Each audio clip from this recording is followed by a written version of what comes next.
आज मैं आप लोगों को एक प्रेम कहानी सुनाने जा रहा हूँ। बहुत ही छोटी सी कहानी है और इस कहानी में एक प्रेमी जोड़ा होता है, एक लड़का और एक लड़की। दोनों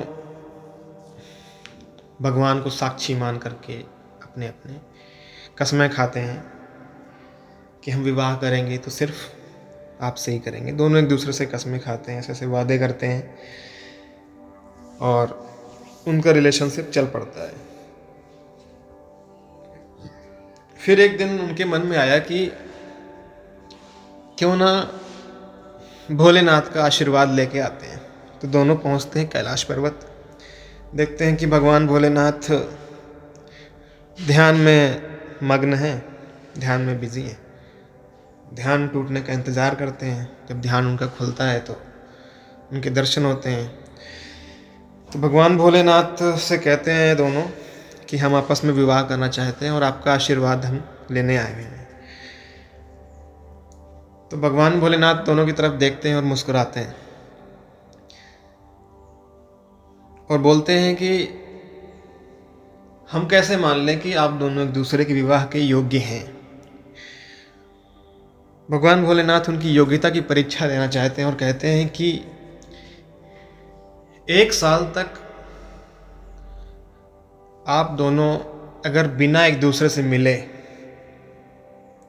रह सकते तो मेरे पास आना 1 साल बाद में, फिर मैं आपको आशीर्वाद दूंगा, फिर मेरी कृपा रहेगी, फिर कोई अड़चन नहीं होगी विवाह में। ऐसा कह करके भोलेनाथ ने उनको विदा किया। वो दोनों चले आए।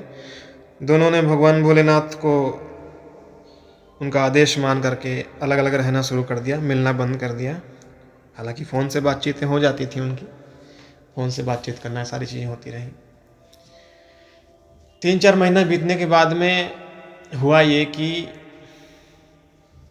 जो लड़का था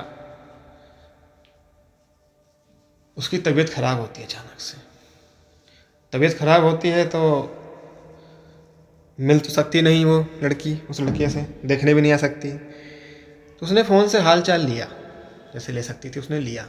इसके बाद में फिर क्या हुआ कि लड़के की एक दोस्त थी पुरानी, वो उसे पसंद करती होगी अंदर ही अंदर, लड़के की बात पता नहीं थी।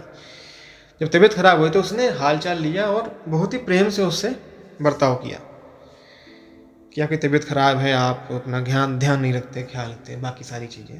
तारीफ भी किया, बहुत अच्छे हैं, नेक इंसान ही। लड़के में थोड़ा उसके प्रति अट्रैक्शन महसूस हुआ, आकर्षण महसूस हुआ और उनकी आपस में बातचीत थोड़ा थोड़ा होना शुरू हो गई। लड़की को यह बात पता नहीं है कि जो उसका जो बॉयफ्रेंड है, उसका जो जिससे वो शादी करना चाहती है, वो कहीं और है। तभी वहीं अचानक उसी समय लड़की के भी एक नए मित्र से मुलाकात होती है और वो इतनी तारीफ़ करता है, उस लड़की इतनी तारीफ़ करता है कि वो बहुत ज़्यादा प्रसन्न हो जाती है। मतलब तारीफ़ सुन के बहुत खुश। तो फिर उससे उसकी बातचीत होना शुरू हो जाती है। तो इस तरीके से लड़का कहीं और लड़की कहीं और आपस में व्यस्त हो जाते हैं। तो फिर